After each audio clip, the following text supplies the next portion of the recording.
Viditeum Pater eius, et misericordia motus sesidit super colum,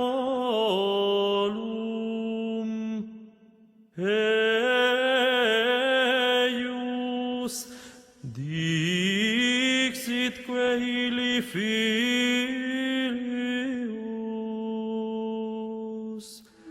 Pater,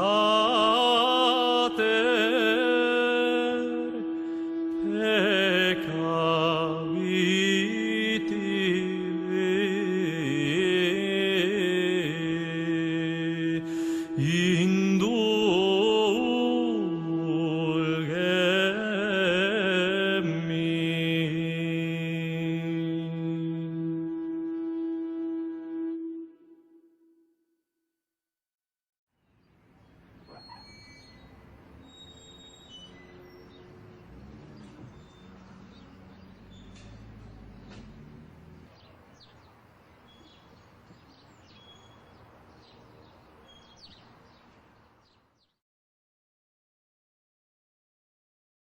Los comentarios del Apocalipsis escritos por Beato de Liébana en el año 776 los termina. Es una obra singular que ha marcado toda la Edad Media hispana. Es el texto más importante, todavía se conservan 20 y tantas copias manuscritas iluminadas. Iluminadas quiere decir con dibujos o representaciones pictóricas, para ser más exactos, que acompañan al texto. Generalmente hoy el beato se entiende como obra de arte. Se dice un beato como obra de arte y nadie se preocupa de los contenidos, o casi nadie. Últimamente se ha publicado algún libro en el cual se entra en los contenidos de la obra esta, que es decisiva. Se demuestra que es decisiva también porque ningún texto medieval tiene tantas copias. A nosotros nos han llegado más de 2 docenas, pero hay muchas más que se han perdido y de algunas se conservan pequeños fragmentos o pequeñas referencias. Bueno, para empezar, la cuestión primera es ¿quién es San Juan? San Juan es el supuesto autor del Apocalipsis. El Apocalipsis es un libro que se escribe a finales del siglo I de nuestra era y Apocalipsis significa revelación. Se supone que revela lo que iba a suceder en la historia de la humanidad hasta el final de los tiempos, hasta el triunfo definitivo de Cristo en el final completo de los tiempos. San Juan es autor del cuarto evangelio y de 2 epístolas.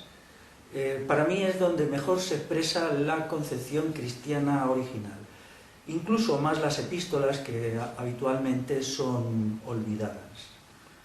Bueno, las tesis fundamentales de San Juan en sus evangelios, en su evangelio, en el cuarto evangelio, son, primero, Dios como amor y Cristo es Dios. Quiero decir que a mí la primera tesis me parece muy interesante. Y la segunda, bueno, tengo muchas discrepancias. Entiendo más bien que el primer cristianismo no tenía la idea de que Cristo fuera Dios, sino fuera simplemente un hombre. Entonces, el Apocalipsis es un libro muy complejo. También se entiende mal porque probablemente son 2 partes que no encajan bien. Son 2 textos que luego se fusionan, al menos 2 textos. Entonces, cuando lo lees se tiene una cierta sensación de confusión, ¿no? Es muy difícil de seguir, hay demasiadas cosas, aparecen demasiados personajes y demasiados acontecimientos.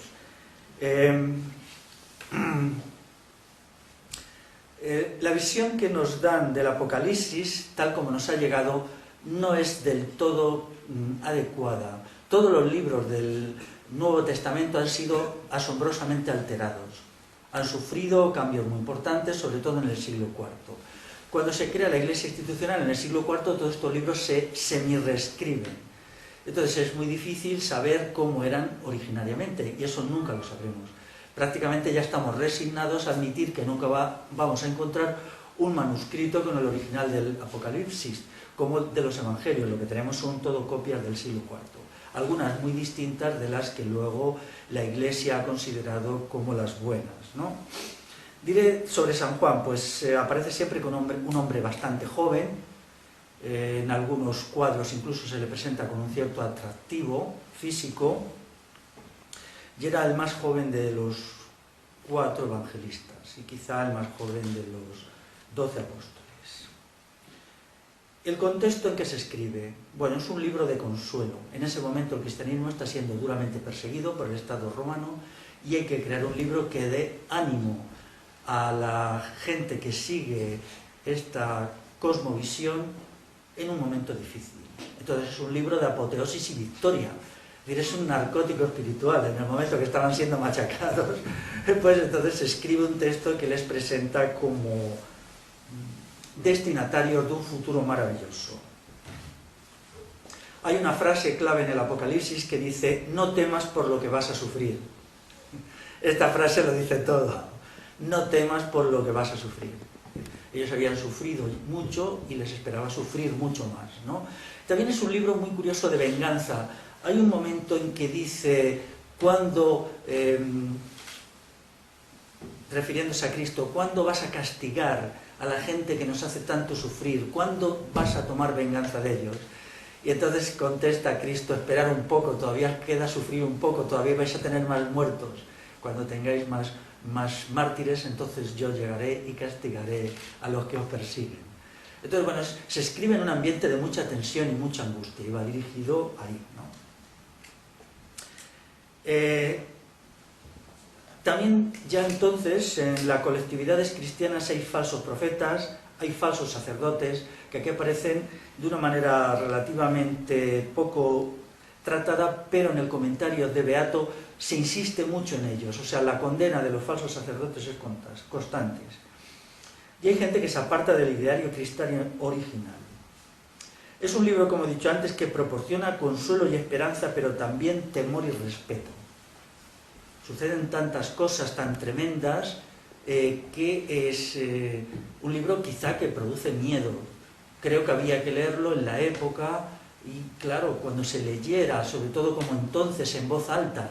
Imaginaos un colectivo que lo está leyendo en voz alta a alguien y que hay 15, 20, 30 personas escuchando, tenía que ser sobrecogedor.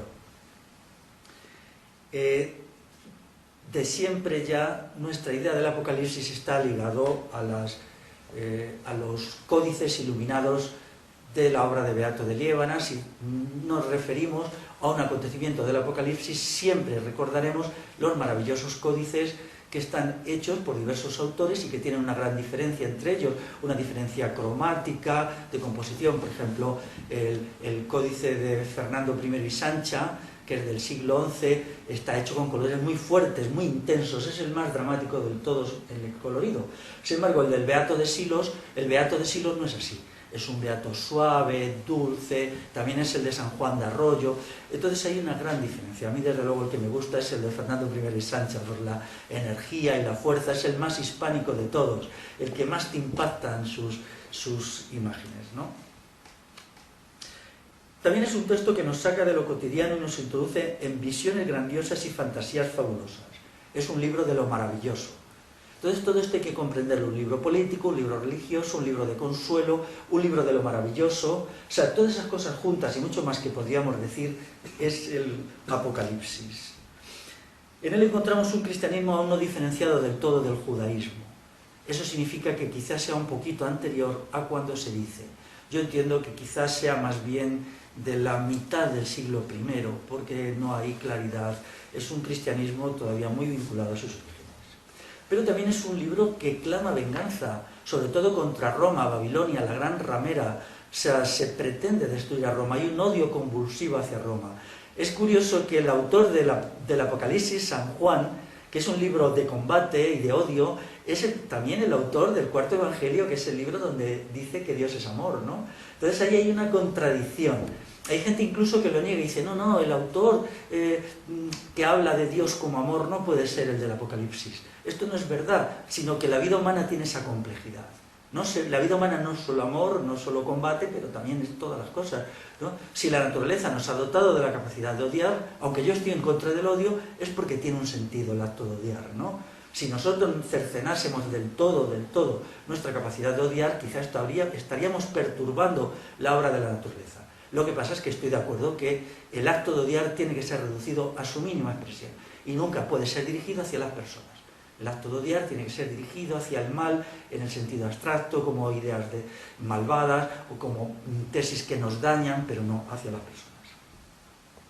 También hay que decir que una cosa es el Apocalipsis y otra la realidad del cristianismo en su tiempo.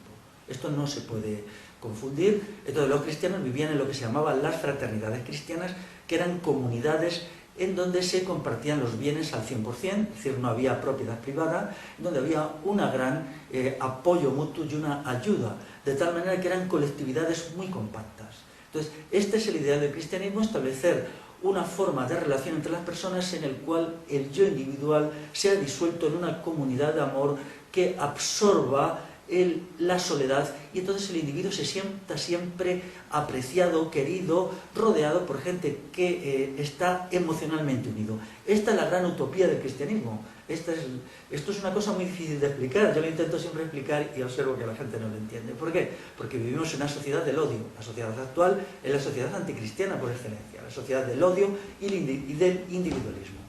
Por lo tanto, el Apocalipsis no nos refleja cómo eran las fraternidades cristianas del siglo I. No podemos entrar mucho en explicarlo, pero si alguien está interesado, que lea Hechos de los Apóstoles, en donde lo cuenta. Había una comunidad de bienes total y ellos se regían por un sistema de asambleas. En los Hechos de los Apóstoles es el lado realista, incluso el lado, digamos, cotidianista de este mundo que hoy está olvidado, ¿no? También es verdad que en los evangelios encontramos esta dualidad. Se ha intentado presentar al Cristo como un personaje, un pacifista. Esto es completamente falso.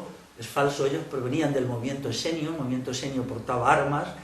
Y en los evangelios es fácil encontrar referencias a que ellos iban armados. Es decir, hay una frase, por ejemplo, en el Evangelio de San Lucas que dice: quien tenga un manto que lo venda y se compre una espada. O sea, realmente ningún pacifista dice a nadie que se compre una espada, ¿no? En el complejísimo entramado social de la Palestina de principios de nuestra era era imposible que un grupo que no fuera armado sobreviviera. Era tal el conflicto, la cantidad de grupos armados, la tensión que había, que era necesario. Yo creo que el cristianismo no usaba una violencia ofensiva, pero sí usaba una violencia defensiva. Y todo el mundo la tenía que usar.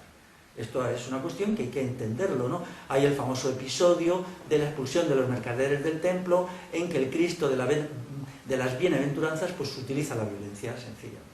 Por lo tanto, esto nos da una idea de cómo es de compleja la vida humana. Como todo lo real, el amor es finito, es incompleto, es limitado y se da junto con su puesto. Y esto resuelve el problema de si fue San Juan o no quien escribió el Apocalipsis. Yo creo que sí. Entonces, en un lado nos manifiesta una posición y en el Apocalipsis otra. Pero luego aparece aquí el mensaje cristiano como religión.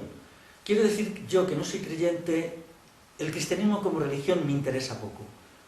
Es decir, a mí me interesa como movimiento transformador de la sociedad, como movimiento generador de una serie de ideas que tienen una enorme fuerza en la sociedad actual también. Pero la idea de religión me llega muy poco, ¿no? De todas maneras, vamos a ver, el problema principal de todas las religiones es el problema de la muerte. Y entonces, si leemos el Apocalipsis, encontramos que ahí hay una referencia constante a la idea de la muerte. O sea, la idea de la muerte es la tragedia de los seres humanos, ¿no? Para un creyente, la vida humana es partir de la nada para ir a la nada muy rápidamente y entonces disolverse en la nada, ¿no? Las religiones te ofrecen una ilusión, yo creo que es una ilusión, que es la vida después de la muerte, o sea, la inmortalidad. Entonces es negar la muerte. La resurrección de Cristo refleja esta negación, esta victoria sobre la muerte, ¿no? Y el Evangelio de San Juan es, digamos, el que más lo hace. Por lo tanto, el cristianismo se podía resumir en dos ideas básicas: la idea del amor como cosmovisión y la idea de la victoria sobre la muerte. Y entonces eso encontramos en el Apocalipsis, sobre todo la segunda. Yo me quedo con la primera y la segunda, pues, no. Yo creo que la muerte es el final, por desgracia, ¿no? Entonces, el cristianismo crea la utopía más perfecta. Luego veremos, voy a insistir mucho. Yo tengo un libro que se llama Crisis y Utopía en el siglo XXI, que está dirigido a criticar las utopías sociales, marxistas, anarquistas, sindicalistas, liberales, de Adam Smith. Bueno, la modernidad es muy fértil en utopías. La verdad es que a mí las utopías me fastidian, porque yo entiendo que la vida humana es una tragedia, no puede tratarse como una utopía. Hay que aceptarla, la vida humana solo queda aceptarla como es y vivir. Pero crea la utopía de donde han salido todas las utopías, porque las utopías sociales tienen un fallo sustantivo, no se plantean el problema de la muerte. ¿De qué vale crear una sociedad maravillosa si sabemos que eso se acaba inmediatamente? Sin embargo, el cristianismo sí, el cristianismo te dice seréis inmortales, ¿no? Nos darán la inmortalidad, ¿no? Entonces esa es la cuestión. No todo el cristianismo pensaba así. Algunas copias, en concreto una copia de uno de los evangelios del siglo IV, acaba con la muerte de Cristo. No viene el episodio de la resurrección. Y eso es porque un sector del cristianismo no lo aceptaba. Es más, yo entiendo que en los primeros siglos la mayoría del cristianismo no aceptaba la idea de que Cristo fuera Dios ni la idea de la resurrección.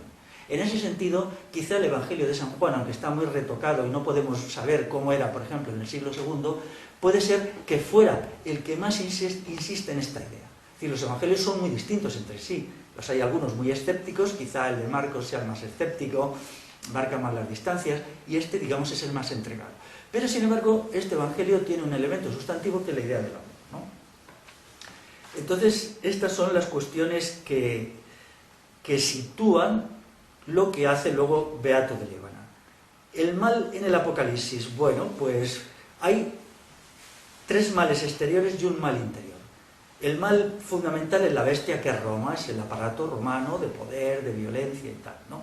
El segundo mal exterior son los reyes de la tierra que persiguen a los cristianos. Y el tercero son los falsos profetas que a veces representan con una prostituta.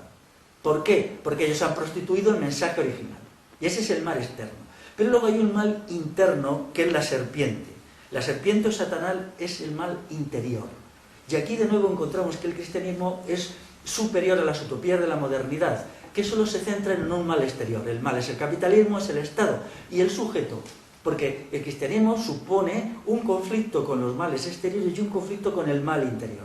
El sujeto tiene que estar en una lucha continua contra el mal interior, que es representado como una serpiente, pero que realmente no es una serpiente, sino es algo consustancial a la naturaleza humana.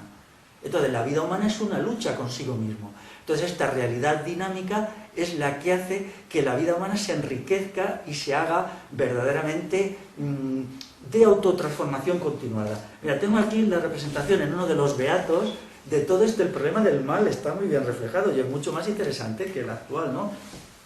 Este es el beato de Burgo de Osma. Esto quiere decir que es el códice de la obra del beato que se custodia en la catedral del Burgo de Osma, provincia de Soria. Cuando se dice beato del Burgo de Osma quiere decir solo eso. O beato de San Andrés de Arroyo es un monasterio cisterciense que creo que está aquí en el límite entre Valladolid y Palencia, creo recordar. Bueno, pues aquí se puede ver muy bien cómo es la representación del mal. En primer lugar está el cordero, que es la víctima, o sea, es Cristo. Luego después está la bestia. La bestia, por cierto, estéticamente es muy malo este beato, ¿eh? Yo tengo unas representaciones mejores. Esto es un poco pueril, ¿no? Pero aquí tenemos la bestia. Aquí está la prostituta. La gente lo interpreta como un símbolo sexual. No lo es. Es solo quien ha prostituido el mensaje. Y luego tenemos los reyes de la tierra. Esto es muy importante entender. Aquí vemos los 10 reyes de la tierra que, según el Apocalipsis, están a las órdenes de la bestia para perseguir al cordero. Y luego aquí tenemos la serpiente. La serpiente es fundamental porque la serpiente rompe con la cosmovisión narcisista de la modernidad. La serpiente es interna y entonces uno tiene que estar en lucha consigo mismo toda la vida. Entonces aquí aparece la cuestión del mal perfectamente desarrollado. Además, el mal puede ser político, y ahí lo representan, es político. Roma, al fin y al cabo, es una entidad política, ¿no? Tenemos que, ¿cuál es el poder persuasivo del mal? Pues hay una frase muy interesante que también refleja la penetración analítica de estos textos de hace 2000 años, ¿no? Hay una frase muy interesante que explica que la bestia era adorada en todo el mundo, la bestia Roma, no olvidéis esto, que el Apocalipsis es un texto político, intenta derrotar a una fuerza política que es Roma, y entonces hay una frase que es maravillosa, textual del Apocalipsis, dice: entonces la tierra entera siguió maravillada a la bestia, y se postraron ante la bestia diciendo: ¿quién como la bestia? ¿Quién puede luchar contra la bestia? Esto significa que el mal no proviene de una coacción exterior siempre, sino que el mal persuade. O sea, el mal encanta y la gente, las multitudes, siguen al mal por convicción interior. Esto ahora lo vemos en la sociedad actual, que es la sociedad de la manipulación de las mentes en un grado superlativo. Vemos como las multitudes se adhieren al mal, se adhieren a las cosas más perversas y más abyectas y les sale de dentro, ¿no? Pero esto ya pasaba hace 2000 años y los primeros cristianos que combatían con toda razón y con toda energía al Estado romano veían muy bien cómo el Estado romano convencía a la gente. Incluso en esa época ellos comprenden muy bien que eran una minoría. Ahí es donde se diferencian de los esenios. Luego explicaré, el movimiento esenio y los cristianos tienen un punto de diferenciación cuando al principio eran la misma cosa y está relacionado con esto. Esta es la idea. Los esenios creían que podían combatirse a Roma con las armas en la mano porque Roma no estaba apoyada por el pueblo y los cristianos tenían una visión mucho más realista. Roma sí está apoyada por el pueblo y si nosotros tomamos las armas nos encontraremos derrotados. Entonces los esenios siguen un camino infantil, los cristianos siguen un camino mucho más inteligente, los esenios desaparecen y los cristianos siguen adelante, ¿no? Dice: a Roma, a la bestia, se le concedió hacer la guerra a los santos y vencerlos. Esto es muy interesante en contra de las utopías modernas que siempre presentan una victoria, o sea, siempre presentan el bien como triunfador. Esto es también culpa del cine americano, ¿no? En el cine americano el bien siempre aparece como triunfador, ¿no? Y el mal como perdedor, ¿no? Entonces esto no es así, en la vida real no sucede y ellos eran más realistas, ¿no? Se dan cuenta que en general en la historia el destino del bien siempre es la derrota, o casi siempre. Es muy raro en la historia que las buenas ideas, los buenos proyectos y la buena gente hayan conseguido victorias. Esto, claro, puede ser desmoralizador, ¿no? Es decir, pero es así, la historia es así, tenemos que entender que es así, ¿no? Entonces, dice: el que ha de morir a espada ha de morir. Esto es una frase que niega la idea de que el primer cristianismo era un pacifismo. El que ha de morir a espada ha de morir. ¿Quién ha de morir a espada? Roma ha de morir a espada. Esto es una advertencia. Ellos estaban dispuestos a luchar, pero cuando se dieran las condiciones, no en cualquier momento, no a tontas y a locas, ¿no? Aquí ya encontramos a los reyes de la tierra como colaboradores de la bestia. En Palestina, en realidad, había bastantes reyes que eran lacayos del Imperio Romano y ayudaban al Imperio Romano. Por lo tanto, esto no tiene mucho que aprender, ¿no? Desde Herodes en adelante había muchos reyes, ¿no? Aquí ya hay una cuestión también. Yo esto nunca he conseguido entenderlo, ¿no? No he conseguido entenderlo, pero aquí ya hay como una falla en la cosmovisión, cuando la idea de que Cristo nos libera. Yo creo que aquí los textos están retocados. ¿Nos libera de qué? Porque en el primer cristianismo yo puedo entender que nos libere de la muerte, ¿no? Nos hace inmortales, pero nos libera en el sentido humano. Esto es una concepción demasiado paternalista. Si Dios nos libera, si Cristo nos libera, ¿qué función tiene el sujeto?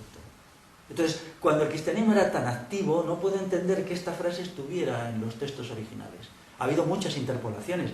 Daros cuenta que lo que nos ha llegado a nosotros eran copias que hacían los copistas. Y era muy común que si un copista llegaba a una parte y no estaba de acuerdo, la cambiaba, ¿eh? O, sí, eso se sabía, ¿no? Yo decía, esto yo no estoy de acuerdo, y la cambiaba. O ponía su parte, tal, ¿no? Lo existente es presentado como malo. Hay otra frase del Apocalipsis que dice: vi entonces a la bestia y a los reyes de la tierra con sus ejércitos reunidos para entablar combate contra el que iba montado en el caballo y contra su ejército. Aquí de nuevo vemos una reflexión sobre la derrota. El que va montado en el caballo es la forma metafórica de referirse a Cristo.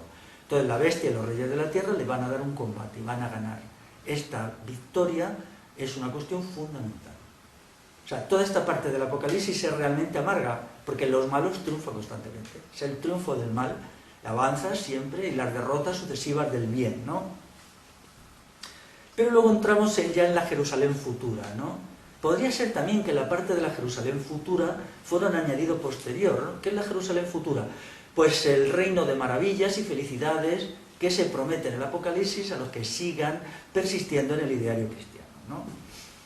Y dice, y enjugaré toda lágrima de sus ojos, y no habrá ya muerte, ni habrá llanto, ni grito, ni fatiga, porque el mundo viejo ha pasado.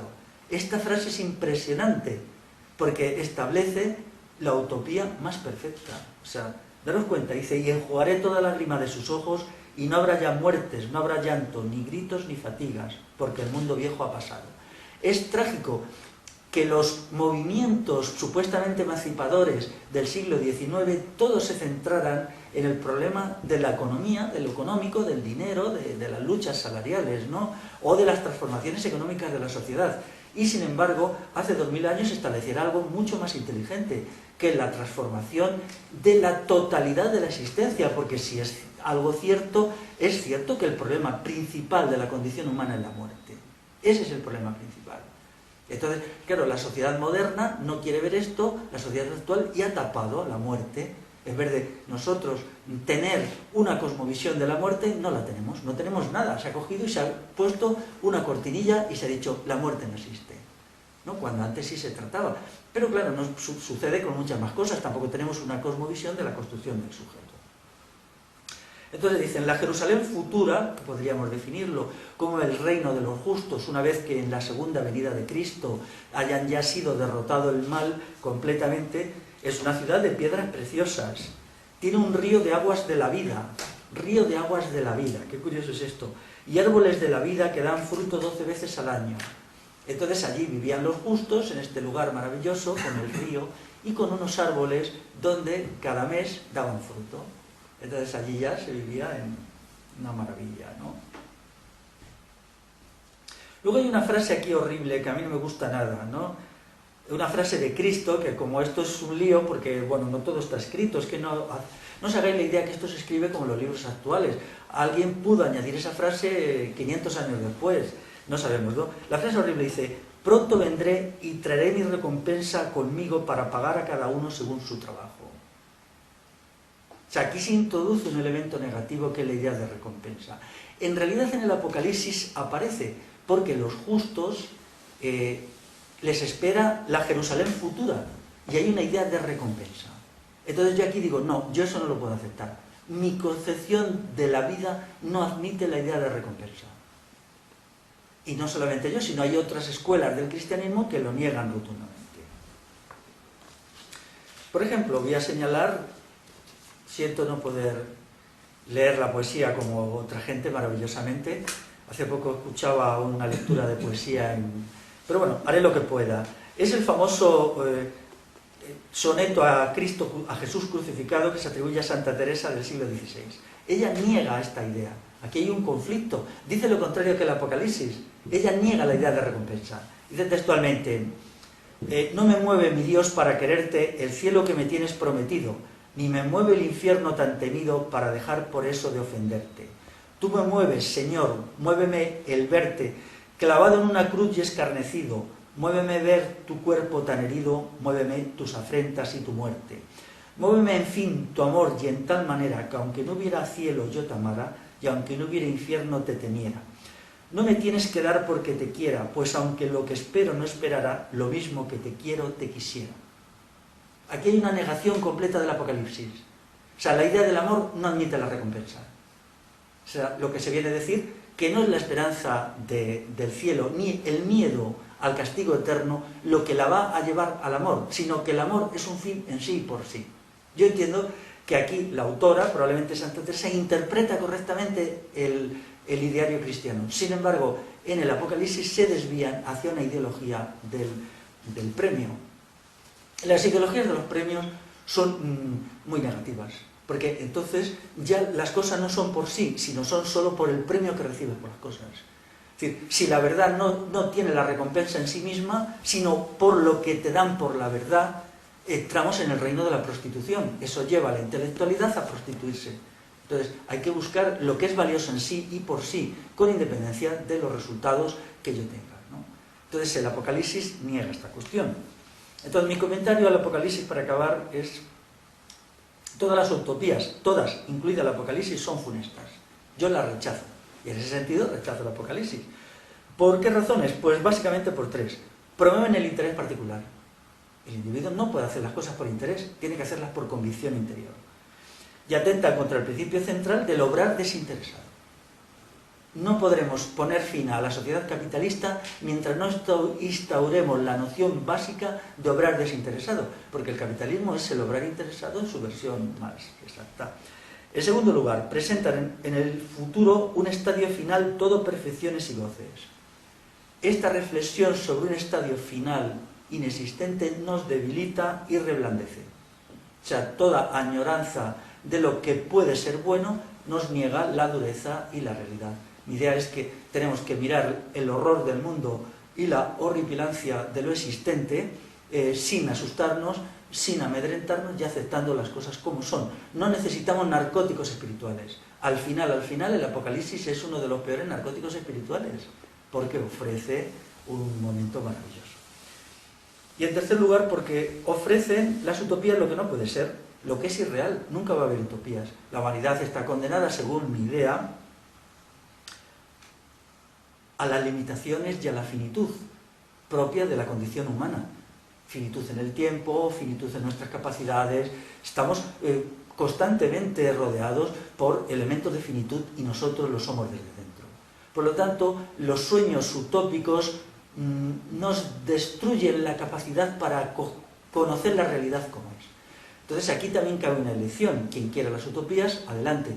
Quien queremos atenernos a la realidad con toda su dureza y toda su crueldad y no queremos dejarnos llevar a ningún tipo de narcótico, ni físico ni espiritual, no podemos ver el Apocalipsis con ojos positivos, aunque entendemos muy bien que quizá en un momento límite en que ellos estaban siendo torturados y matados, los primeros cristianos hubieran necesidad de un texto que les diera ánimo, ¿no? Se les disculpa, pero bueno. Respecto a las utopías sociales, pues están copiadas del Apocalipsis, pero en su parte más garbancera. No entran en la cuestión fundamental, ¿no? La cuestión fundamental es la cuestión de la muerte. No hay una oferta de inmortalidad. Todas las religiones tienen una oferta de inmortalidad. ¿Qué menos, no? Lo que pasa es que, claro, yo no creo que eso sea real. Yo creo que la vida humana acaba con la muerte, ¿no? No hay otra vida. Mi idea del mundo se manifiesta mucho mejor con el soneto a Cristo crucificado. Por eso yo soy muy partidario de la mística castellana. La mística castellana fue algo muy interesante, muy interesante. En parte fue destruida por la Inquisición. La Inquisición la destruye de dos maneras. El núcleo principal, que eran los iluministas castellanos de la zona de Guadalajara y Toledo, son destruidos directamente. Pero luego surge otro sector que se le deja semi-persistir, por ejemplo, San Juan de la Cruz, Santa Teresa, a condición de que no dijeran todo lo que pensaban. Es decir, ellos se autocensuran para sobrevivir. Entonces los textos que nos llegan no son lo que ellos pensaban. Todos ellos, Fray Luis de León, por ejemplo, todos ellos tienen problemas con la Inquisición, tienen problemas de cárceles, de prohibiciones. ¿Por qué? Porque ellos no habían aprendido de la experiencia anterior, de la generación anterior, que no podían decir todo lo que pensaban. La idea del obrar desinteresado aparece también en San Juan de la Cruz. Ni cogeré las flores, ni temeré las fieras. O sea, no actuaré ni por interés, o sea, no cogeré las flores para gozarme en su olor, pero tampoco actuaré por temor. Ni cogeré las flores, ni temeré las fieras. O sea, es decir, actuaré de acuerdo a una convicción interior por la valía intrínseca de lo que crea que debe de hacerse. No por sus utilidades ni por lo que dé de sí. Y respecto a la cuestión del temor, pues él lo dice claramente, ¿no? Ni temeré las fieras. Conclusión, hay que hacer frente al destino humano. No todo lo humano es trágico y aterrador, pero en conjunto sí, claro. Nosotros estamos aquí ahora, este edificio puede tener en su forma actual 600 años, pongamos, ¿no? Preguntémonos, ¿qué será de nosotros dentro de 600 años? No seremos nada, no quedará en nada. La gente que hizo esto, hoy apenas, quizá aquí hay un cementerio al lado, algunos de ellos estén enterrados, ¿no? La vida humana es terrible en su pequeñez, en su finitud, ¿no? Entonces, ¿cuál es el remedio? Pues no hay remedio, ¿no? La vida hay que vivirla con valentía y con coraje, aceptando que es así, aceptando que es así. Uno, una vez que ha decidido no suicidarse, pues aceptas esto. Pero, ¿por qué tenemos que engañarnos? No creo que debamos engañarnos. No tenemos que tragarnos ninguna pildorita que nos diga que es que al final va a haber una situación gozosa, ¿no? Llámese Segunda Venida de Cristo o llámese sociedad comunista, por ejemplo, ¿no?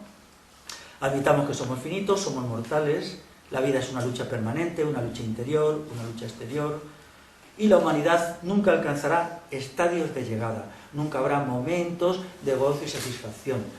Por ejemplo, en los últimos 30 años, en las sociedades occidentales, se pensó que se había creado por fin la sociedad perfecta, porque había bienestar, había comodidad, había... bueno, todas esas cosas. Sin embargo, ¿qué estamos viviendo? Una sociedad de la deshumanización, una sociedad de la destrucción de lo humano, una sociedad donde los valores básicos de la persona y de la sociedad estaban por el suelo, ¿no? Realmente, hay un texto muy curioso de un analista económico que dice: los europeos creyeron que podían crear una sociedad de la abundancia material y ser completamente felices en los últimos 30 años. Bueno, ya hemos visto, primero esto ya se ha venido abajo, y en segundo lugar, ¿qué ha salido de ahí?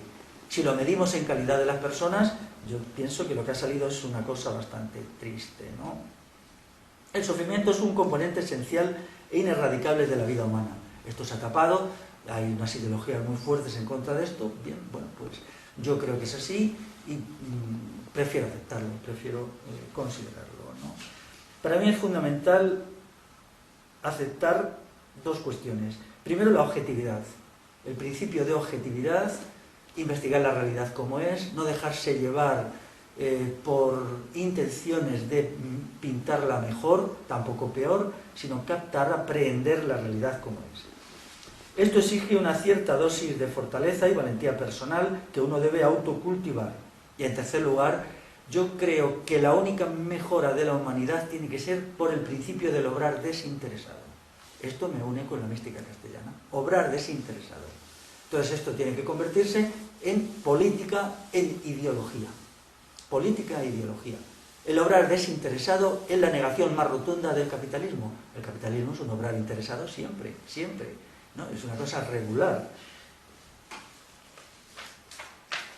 Bien, bueno, pues hasta aquí el análisis del Apocalipsis. Se podría haber hecho de otra manera, contando las historias que van y vienen. Yo he preferido ir a la esencia. Bueno, nosotros tenemos aquí un comentarista del Beato del Apocalipsis, que es el Beato de Liébana. Beato es un personaje real y vive en el siglo VIII. Se sabe que en el año 800 todavía vivía, porque hay una carta suya, me parece que está dirigida a Carlomagno al consejero en cuestiones, digamos, religiosas de Carlomagno. Hay una carta firmada por él, ¿no? Beato solo significa, es una palabra latina que significa bienaventurado o feliz, y Liébana es el lugar donde él estaba, ¿no? No sabemos casi nada de su vida. Él acaba su obra en el año 776. Él, desde luego, no era un místico en el sentido habitual, sino era un hombre bastante político. Él se vincula a un acontecimiento muy confuso de la historia de la época, que es el caso de Mauregato. En su himno o Dei Verbum, él apoya a Mauregato. Bueno, ¿quién es Mauregato? Bueno, Mauregato, algunos le presentan por un rey. Lo que está claro que hay una pugna política en el reino de Asturias a finales del siglo VIII, y él toma partido claramente por una de las partes. Esta parte está representada por lo que llaman rey Mauregato. Yo creo que no era un rey, pero significa que él no estaba en el monasterio ajeno al mundanal ruido, sino que él toma partido. Es más, le escribe un himno que está en este libro en latín y castellano, ¿no? Vamos a ver, lo que escribió hay que entenderlo y leerlo en el contexto que se escribió y con los sobreentendidos y sobresabidos apropiados. Para ello hay que comprender, en primer lugar, el cristianismo, en segundo lugar, el monacato cristiano revolucionario, y en tercer lugar, el movimiento donatista. No se puede meter todo esto, pero es imprescindible. Él es un cristiano, forma parte del monacato cristiano revolucionario de la Alta Edad Media, y en tercer lugar, es un seguidor de un movimiento rebelde insurreccional del norte de África, a los que los romanos, que eran sus enemigos, les llamaron donatistas. Hasta tal punto que en realidad su libro, Los comentarios al Apocalipsis, él escribe solo el inicio. Aquí lo tengo subrayado a partir del libro quinto, que son 12 libros. Está escrito por un miembro de este movimiento insurreccional que se llama Ticonio. Entonces Es una mezcla en realidad de la parte suya y de la parte de Ticonio. Bueno, esto es, como veis, todas las cosas son bastante complicadas. Los comentarios que él hace al Apocalipsis son muy inteligentes, él va cogiendo cada párrafo y lo va comentando.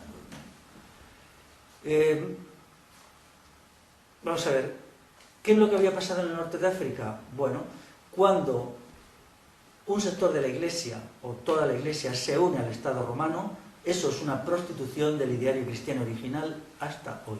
Entonces hay un sector allí que se llama el sector donatista porque sigue a un obispo llamado Donato que se opone a ello. Entonces esto origina una guerra civil, hay un enfrentamiento armado que se prolonga durante 200 años. Entonces realmente el movimiento donatista, aunque busca aliados en el norte de África, no es capaz de vencer a Roma y va retrocediendo poco a poco. Entonces ellos, el donatismo se convierte, digamos, en una corriente muy endurecida, muy fuerte por la persecución, por la sangre, por la guerra, por la violencia que ellos también ejercían, ¿no?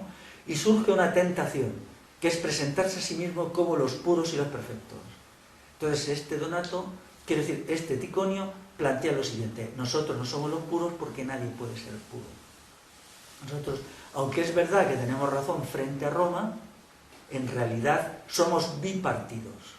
Es decir, lo importante aquí de la obra de Beato de Liébana son las tesis fundamentales sobre la condición humana que alguna vez podrían resumirse y reproducirse para hacer legible al lector o lectora del siglo XXI un texto que se escribe en el siglo VIII. Y una de las tesis fundamentales de Beato Ticonio, le voy a llamar así, Beato-Ticonio, es la tesis de la bipartición del ser humano. Que también esto aparece con la idea de la bestia, ¿no? De la bestia y la serpiente. Bueno, la tesis de la bipartición viene a decir que el ser humano siempre es imperfecto. O sea, estamos sometidos a una lucha interior en la cual tenemos que ir tomando dentro de nosotros mismos posiciones por el bien, pero nunca encontraremos una situación en la cual seamos el bien. Esto es muy importante, porque de hecho el movimiento donatista estaba degenerando hacia un nuevo dogmatismo e incluso un nuevo fanatismo. Entonces Ticonio intenta decir, tenemos razón frente a esa gentuza, pero cuidado con que no nos creamos que somos todo el bien, porque en ese momento no podremos corregir nuestros errores, no podemos aceptarnos autocríticamente y por lo tanto seremos derrotados. En el fondo era una cuestión muy práctica lo que él proponía, pero el ala mayoritaria del movimiento donatista rechaza a Ticonio. Ticonio es rechazado, y él escribe un poco, vamos a ver, no toman medidas contra él, pero le dejan apartado. Entonces es ahí cuando escribe unos comentarios al Apocalipsis que de alguna manera que no se ha podido nunca aclarar, llegan a la Liébana y los utiliza. Beato, llegan los manuscritos. Ticonio nunca salió de, más o menos, de Túnez. Él sería de lo que hoy es Túnez o Argelia. Entonces llegan allí, ¿no? Entonces lo que hace Beato es, digamos, ordenarlos y escribir una parte inicial. La parte inicial también tiene interpolaciones que obviamente son falsificaciones. Todos los textos antiguos tienen interpolaciones y tienen partes falsificadas. Entonces la lectura se hace muy complicada porque tienes que distinguir lo que es verdadero de lo que no es verdadero, porque los copistas hacían lo que les daba la gana, ¿no? Entonces, Beato es un personaje fundamental de la revolución de la Alta Edad Media. Esto es algo que sucede sobre todo en la península ibérica y en parte también, hasta donde yo sé, en el norte de Italia.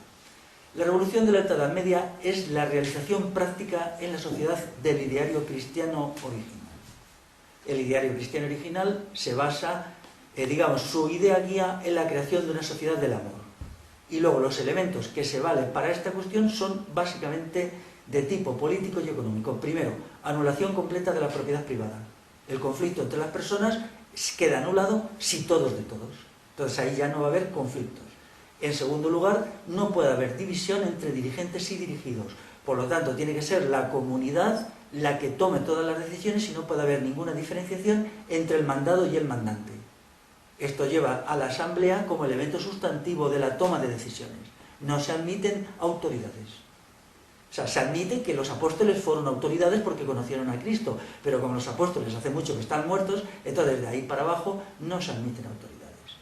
Entonces, estos son los dos elementos sustantivos que van a dar origen a dos estructuras que son comunes incluso hasta hoy existen, como es el concejo abierto como forma de autogobierno municipal y los bienes comunales. Iba a decir tierras, pero eran mucho más que tierras, eran bienes, ¿no? Pero esto no tenía una finalidad en sí mismo, sino que toda era buscar una relación amorosa entre las personas que eliminara el conflicto. Daros cuenta que detrás de esto hay una idea que es realmente orgiástica, porque ¿qué sucede en una comunidad humana donde las relaciones interpersonales acaban elevándose y elevándose por ausencia de conflicto a una situación en la cual haya una armonía amplia y una unión de los corazones que haga que el individuo se sienta querido por los que tiene alrededor y quiera a los que tienen alrededor? Esto es el cristianismo realmente. Esto más la idea de la inmortalidad, esta es. Claro, esta choca con los poderes constituidos. Ellos odiaban visceralmente al Imperio Romano porque el Imperio Romano era justo lo contrario de lo que ellos defendían. El Imperio Romano era primero un ejército que oprimía y que estaba al servicio de unas autoridades políticas que daban órdenes. La división entre dirigentes y dirigidos era total. En segundo lugar estaba la propiedad privada. El derecho romano en realidad es el derecho a la propiedad privada. Dividía a la gente en propietarios y no propietarios. Hasta tal punto que se había llegado a que un ser humano podía ser propietario de otro ser humano. Esto es la mayor aberración desde el punto de vista del cristianismo. ¿Cómo un ser humano puede ser propietario de otro ser humano? ¿En qué quedan las relaciones de afecto entre el amo y el esclavo? Entonces esto era incomprensible para la mentalidad cristiana, ¿no? Y luego había también la noción del patriarcado. El patriarcado era una forma de organizar la sociedad por las cuales las mujeres están debajo y los hombres están encima. Si esto es así, ¿cómo puede haber verdadero amor y verdadera comunicación espiritual entre los hombres y las mujeres si el patriarcado establece un muro separador entre los sexos? Entonces tenía que ser derribado el patriarcado. Por lo tanto, los primeros cristianos eran un movimiento revolucionario que chocaba contra los elementos sustantivos de Roma. Y ellos lo sabían muy bien, los emperadores romanos lo sabían muy bien, y por tanto se creó ahí un conflicto. Pero claro, los cristianos eran suficientemente inteligentes para entender que la correlación de fuerzas entre el Estado y ellos era tan débil que no podían acudir a ninguna medida, digamos, de fuerza, no podían hacer una revolución como la francesa. Tenían que ir difundiendo su ideario y su manera de vivir, porque el cristianismo no era adherirse a una idea mentalmente y sigues con tu vida, no, el cristianismo exigía una conversión total. Por ejemplo, había que renunciar a la propiedad privada. Las fraternidades cristianas no admitían propiedad privada. O sea, cuando uno entraba allí tenía que entregar todo.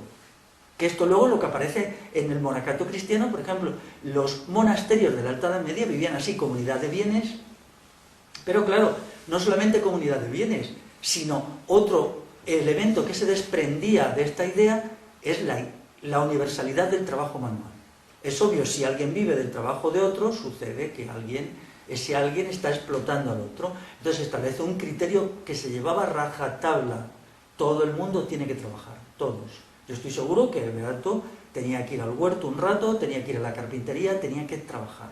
Es decir, su consumo tenía que salir de sus propias manos, porque si no, entonces se introdució un elemento de distorsión. Y entonces este monacato impresionó mucho en esta cuestión. Igual, luego después el monacato fue degenerando a partir ya del siglo XI, pero la relación entre hombres y mujeres también existían los monacatos dúplices en que hombres y mujeres convivían, ¿no? Esto es muy interesante, bueno, ha sido muy falseado, pero yo entiendo que algunos de los monasterios dúplices eran exactamente matrimonios en grupo. Esto es una cuestión que yo lo he reflexionado mucho, he observado. Matrimonios en grupo, es decir, no se establecían barreras, entonces allí se incorporaban hombres y mujeres en una especie de matrimonio en grupo. Esto es muy curioso, ¿no? Pero, bueno, su idea del amor les llevaba a estas cosas, ¿no?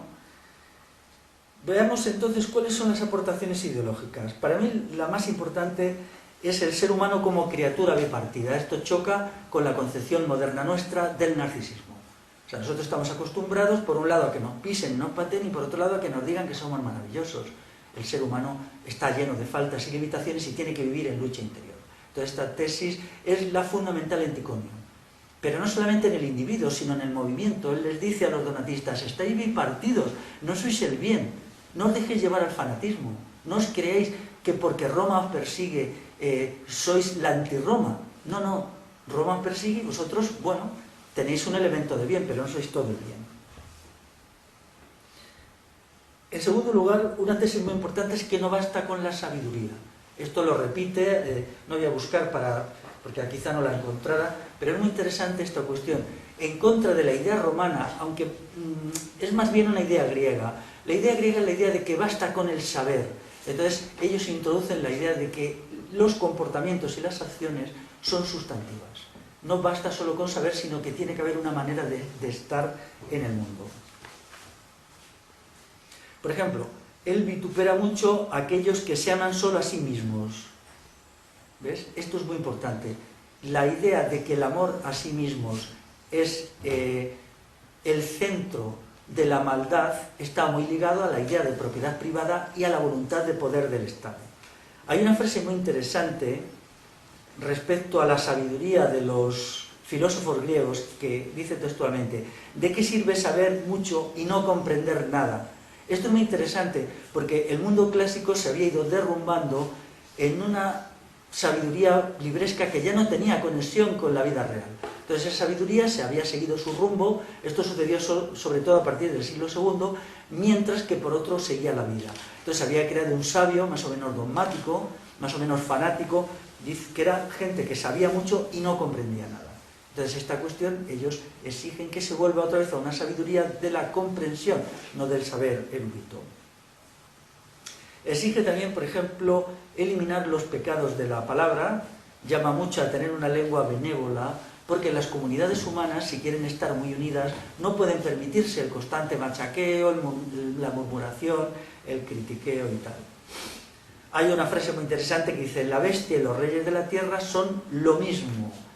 Esto es muy importante porque esto explica, por ejemplo, los orígenes de Castilla. Castilla, cuando aparece ya en el año 800, pues la primera vez que se escribe la palabra Castilla es en el año 800, en un lugar de las merindades del Valle del Mena.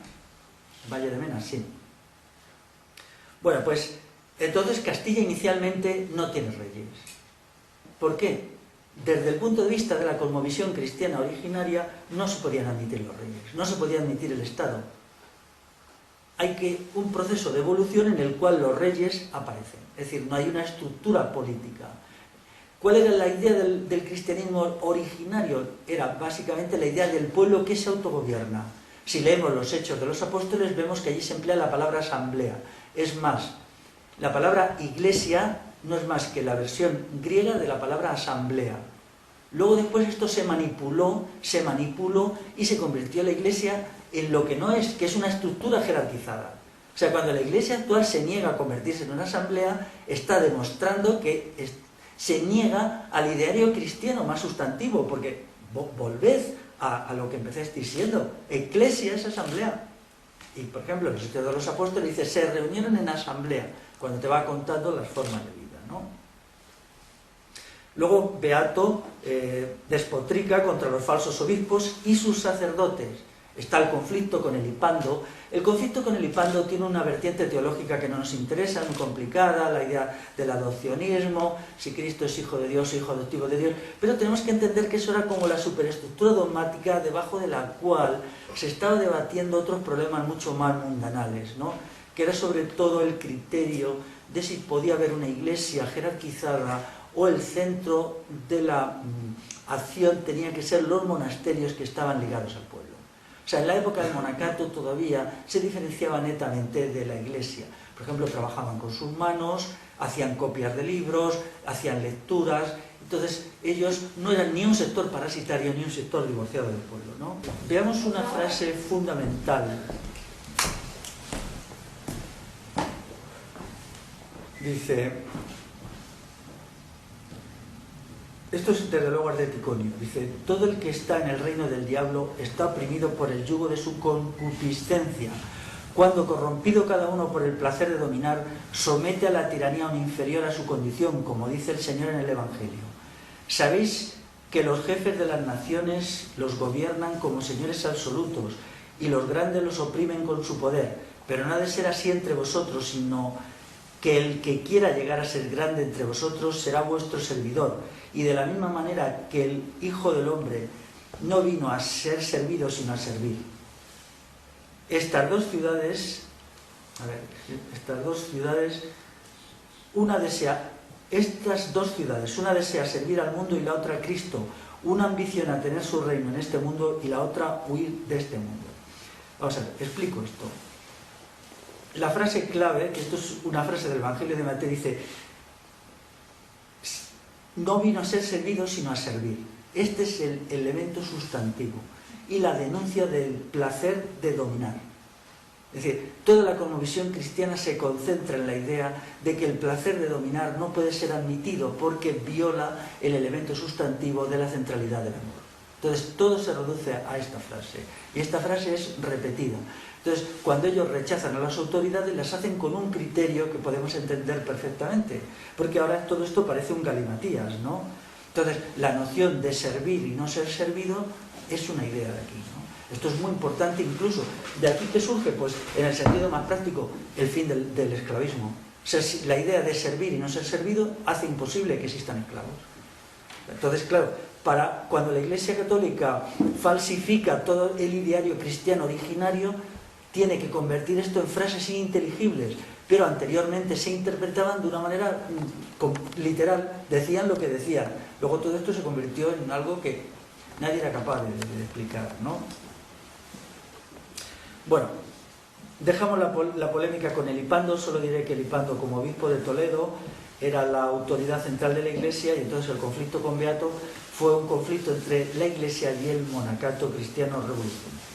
Quiero decir también que Beato no era de la gente más radical del monacato. Había otros textos, cuando se leen las reglas monásticas de la Alta Edad Media, que eran más radicales que él. Él no era el ala ultra radical, simplemente reproducía ideas que la gente entonces admitía.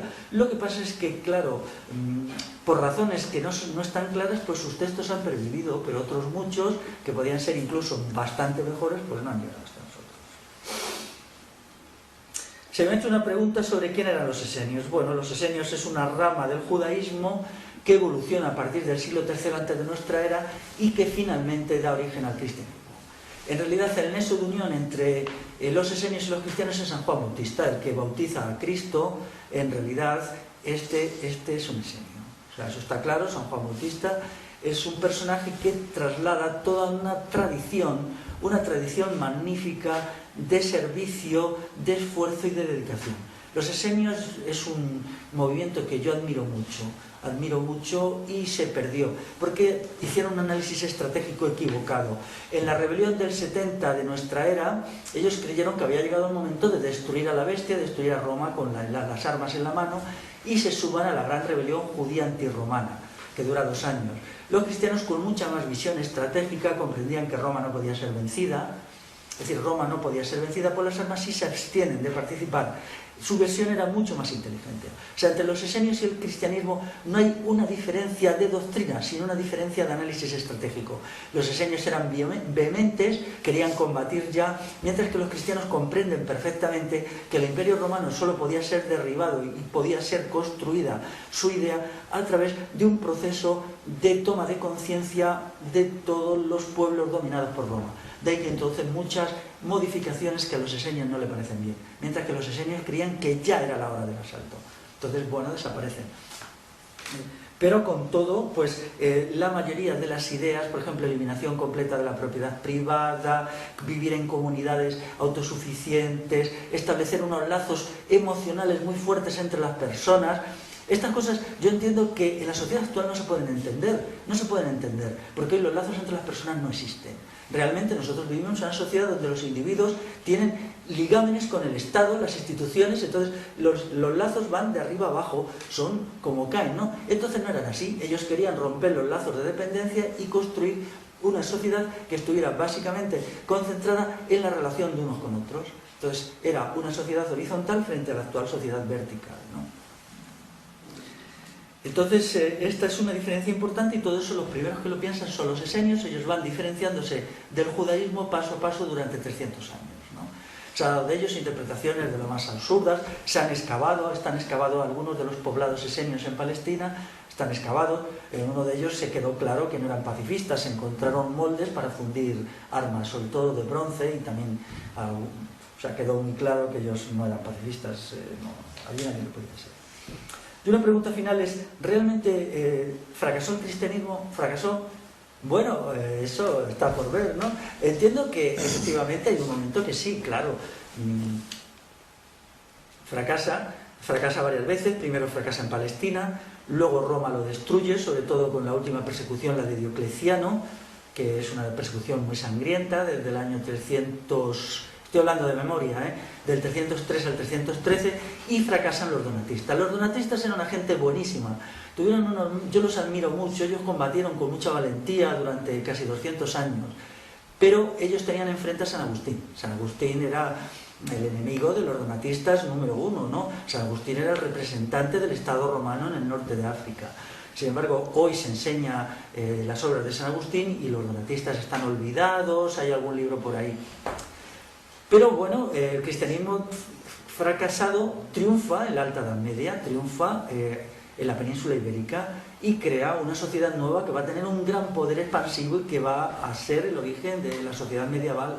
Cuando nosotros admiramos al medievo, o quien lo admire, yo lo admiro abiertamente, pero no acríticamente, lo admiro críticamente, tengo mis diferencias, tenemos que entender qué es la realización del ideario cristiano. El ideario cristiano, cuando se realiza, cuando deja de ser algo que estaba escrito, surge la sociedad medieval. Sobre todo en los dos siglos primeros, que son los siglos 8 y 9. Ya empieza a haber fenómenos de leve degeneración en el siglo X, en el siglo XI más, y luego ya es un proceso de regresión permanente. Pero entiendo que muchas cuestiones del ideario cristiano, entendido como yo lo entiendo, es decir, como una obra puramente humana, no hay nada en ello que no sea humano. Para mí, no tengo conciencia clara de que Cristo existiera como persona, que hubiera alguien que se llamara Cristo, quizá no. Quizá ellos solo escribieron un texto sobre un movimiento donde podía haber varias personas, ¿no? Pero el ideario cristiano tiene muchos elementos decisivos actualmente. Hay muchas cuestiones que hoy no se pueden prescindir de él. Hemos visto el ascenso de las utopías sociales y su fracaso. Los obrerismos decimonónicos han venido abajo, o ya no tienen capacidad de iluminar la transformación de nuestra sociedad ni la transformación del individuo. Entonces tenemos que acudir a ciertas experiencias del pasado que eran mucho más ricas.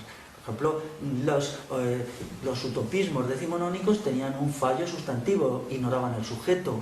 Su concepción de la historia era una historia sin sujeto, ¿no? La historia acaecía y el sujeto solo era objeto en la historia, no era creador de la historia. Entonces, claro, este error ha sido fundamental, porque cuando se ha demostrado que sus predicciones e interpretaciones eran tan buenas como se parecía, pues dado que ellos no han cultivado el elemento sustantivo del humano, que es el sujeto, pues no han encontrado sujetos que pudieran remontar esa crisis. Por lo tanto, a mi entender, las utopías decimonónicas están liquidadas, todavía quedan unos restos, 10, 20, 30 años desaparecerán del todo, sobre todo la que más fuerza tuvo y más capacidad de penetración, que era el marxismo, ¿no? Sin embargo, el cristianismo tiene un elemento interesante que nos enseña sobre la persona, sobre el sujeto, y también un llamamiento muy fuerte a la voluntad, ¿no? La idea de la voluntad. Daros cuenta que el cristianismo establece algo que tiene un gran valor, ¿no? Que es la idea del sacrificio. El sacrificio ha sido denostado y denigrado de mil maneras, ¿no? Bien, pero el cristianismo es la historia de un héroe que libra un combate contra un Estado para crear una sociedad nueva, y es prendido y es muerto en la cruz, es torturado y muerto, ¿no? Es la historia de un héroe. Entonces, el cristianismo, rectamente entendido, es una historia del heroísmo. Entonces, aquí hay un esfuerzo de la voluntad que las otras no tienen. Es decir, cuando nosotros vemos a una cruz o a Cristo grabado en la cruz, no pensamos nada, porque lo hemos visto tantas veces que ya no promueve nada, ¿no? Pero si lo viéramos como tendríamos que verlo, veríamos la historia de un héroe, por lo tanto, una invocación al heroísmo. Entonces, ahora mismo, quizá en una sociedad que se desintegra y en unos seres humanos que se vienen abajo, esta idea sea más constructiva y más creativa, porque es un llamamiento a lo más profundo del sujeto. Dice al sujeto: si te esfuerzas, si eres suficientemente capaz y desarrollas todas tus cualidades intelectuales y volitivas, puedes transformar el mundo, sin esperar a que se den las condiciones objetivas y toda esa historia que los utopismos decimonónicos imponían y que en realidad negaban al sujeto. El sujeto iba solo detrás de las circunstancias, ¿no?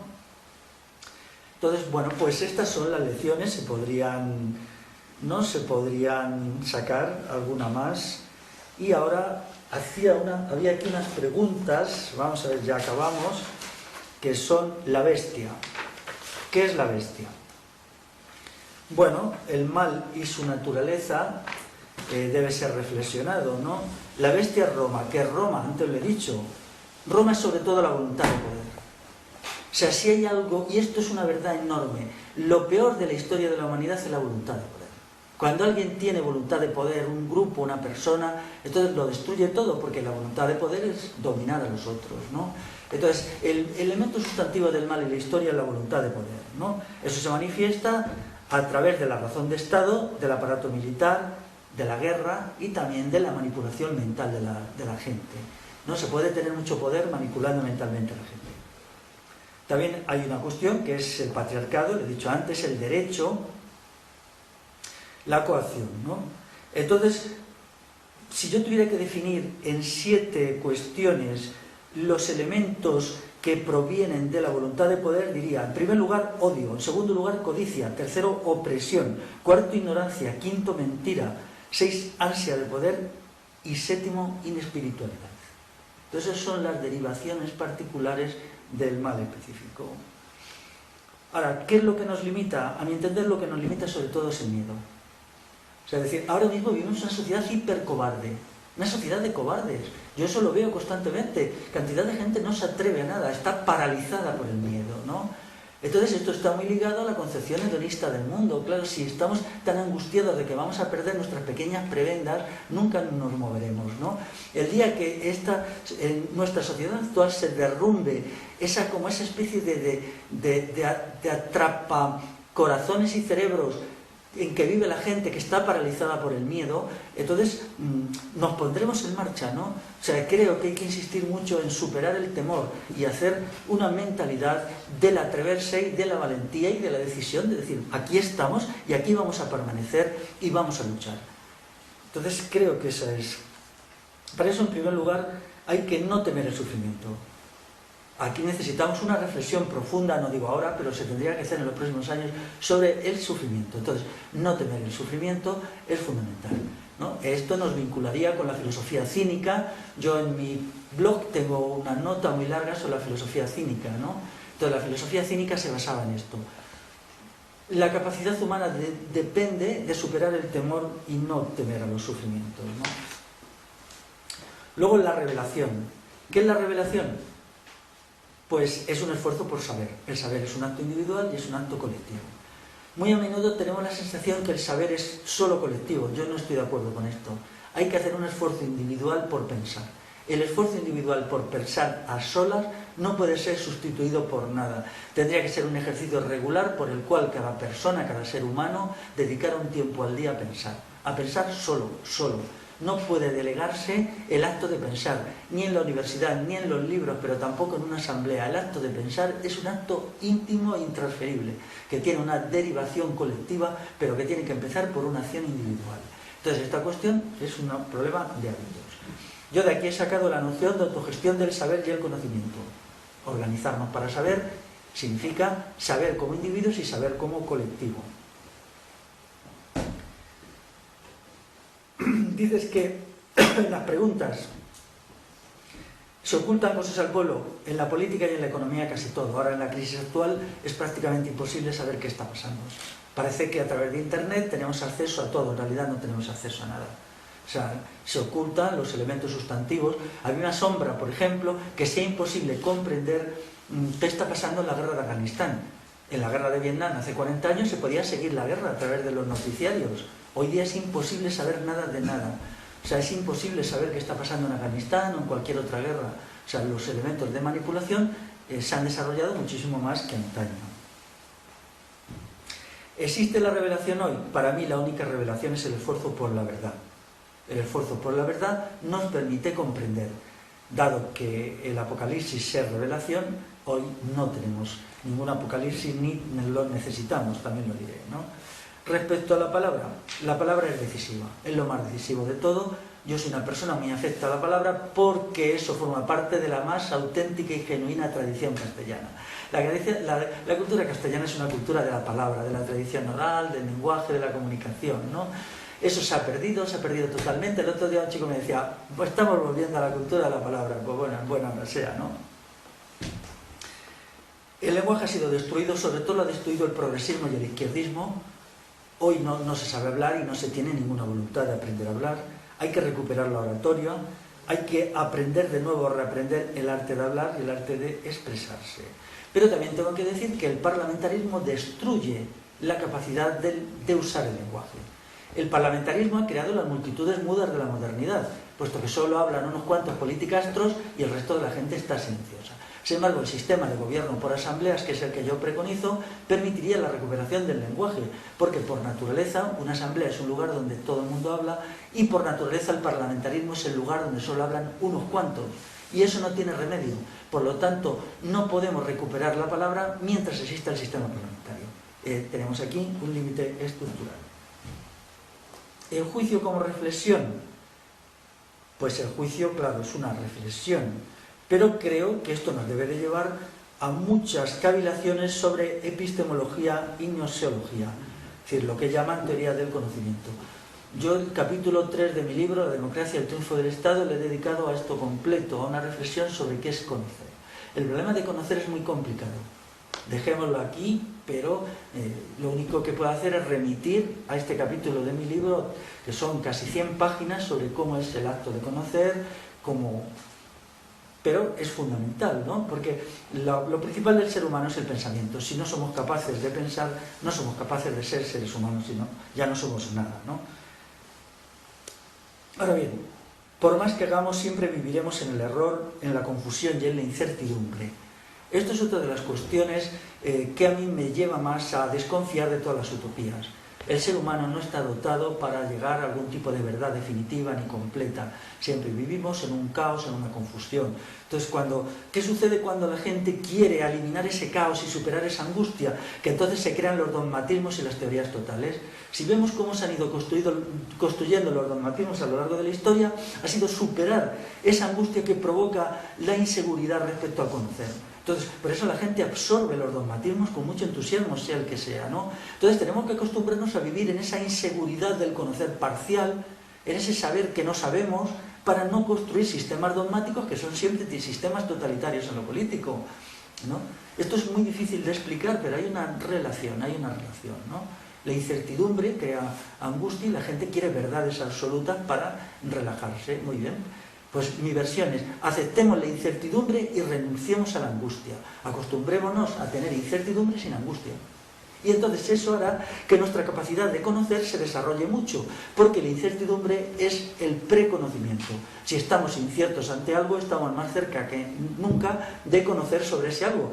Pero si nos inventamos inmediatamente una explicación simplista y bobalicona sobre ese algo, entonces estamos más lejos de nunca que conocerlo. Lo peor es las explicaciones inventadas, porque las explicaciones inventadas, punto 1, son mentira, y punto 2, nos dan la ilusión de saber cuando no sabemos. Es mejor decir, no sabemos esto, y punto. Ya lo averiguaremos. Quizá ahora, quizá dentro de 10 años, o quizá dentro de 10.000 años, o quizá nunca. Aceptemos eso. Eso es una cuestión fundamental, tanto en la forma de pensar como en la cuestión política. Todos los totalitarismos políticos y todos los fascismos se han basado en esa cuestión. Es también el problema de los narcóticos espirituales.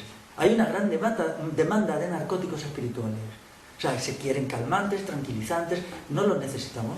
Podemos vivir con la duda y podemos vivir incluso con la angustia. También podemos aceptar la angustia de la incertidumbre, podemos interiorizarla y considerarla como una parte normal de nuestra existencia, como puede ser el hambre que tenemos a veces, el sueño que tenemos otras veces. No tenemos por qué aceptar seguridades. Todas las seguridades son un engaño, porque las seguridades no son posibles a la mente humana. Solo podemos tener conocimientos parciales, solo conocimientos parciales e inseguros. Aquí de nuevo, para avanzar hacia la verdad, lo primero es superar el temor a la verdad.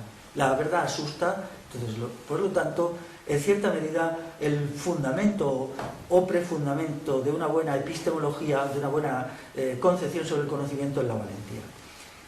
Y luego, la última pregunta ya es sobre la Nueva Jerusalén. No hay ni puede haber ninguna Nueva Jerusalén. Nunca se construirá ninguna sociedad perfecta, nunca habrá utopías realizadas. Y entonces, ¿en qué consiste la vida humana? Pues, ¿en qué consiste? No habrá puntos de llegada. También, cuando en el siglo X, por ejemplo, se construye la cosmovisión cristiana, Yo estoy seguro, y en algunas iglesias románicas 200 años después se ve, ellos creyeron que habían construido la sociedad perfecta. ¿Y qué pasó? Pues que se derrumbaron. Se derrumbaron. Una vez que crees que has llegado, entonces, ¿cuál es el paso siguiente? Que te derrumbas. Eso yo estoy estudiando ahora bastante profundamente. La pintura románica aragonesa, yo se aparece perfectamente en un conjunto mural de una ermita muy pequeña de un pueblo del Pirineo que se llama Ruesta. Allí perfectamente te das cuenta, en más o menos de 1150, cuando miras aquellas pinturas, las miras muchas horas, intentas comprender el mensaje que te lanzan, ¿no? Que es un mensaje de optimismo, de entusiasmo, de triunfo. Ellos que te están diciendo, hemos construido la sociedad perfecta, hemos ganado. Se equivocaron completamente, ¿no? Solo a 150 kilómetros de allí había pinturas románicas que estaban demostrando cómo la voluntad de poder se manifestaba dentro del arte románico, en algunas iglesias más arriba. Bueno, entonces, cuando se considera que hay un punto de llegada que nos satisface, entonces estamos perdidos. La humanidad siempre avanzará hacia metas quizás superiores, quizás sí, pero nunca puede encontrarse ninguna situación perfecta. Porque si se encontrase una situación perfecta, los seres humanos serían imperfectos, puesto que ya no tendrían metas por las que luchar, objetivos por los que sacrificarse. Supongamos que hubiera una sociedad perfecta. No podrían ser perfectos los seres humanos, porque nuestra perfección se amplía con nuestro compromiso y con nuestro esfuerzo diario. Por lo tanto, en realidad, el único valor absoluto, a mi entender, es el del esfuerzo, porque es a través del esfuerzo como nos realizamos constantemente. Entonces, a través del esfuerzo nos vamos mejorando la sociedad. Una idea optimista de la historia, me voy a permitir por un momento ser optimista, sería que la historia fuera un ascenso en el esfuerzo y en los estadios. Se conseguiría a través de un esfuerzo a un estadio, pero luego, de nuevo, habría que hacer una crítica de lo logrado para acceder a otro estadio superior. Y una vez que se lograra eso, de nuevo otra consideración crítica y marcarse otras metas. De tal manera que fuera una realización de metas sucesivas. Eso en la historia puede pasar o puede no pasar, pero a mí me parece que es muy importante en la vida humana, en la vida de cada cual. Si cada vez que conseguimos algo, lo que tenemos que hacer es inmediatamente someterlo a crítica, marcarnos nuevas metas para lograrla. Entonces la vida de la persona sería un proceso ascendente en su perfeccionamiento finito. Y estas son las cuestiones que a mí me suscitan el Beato y el Apocalipsis.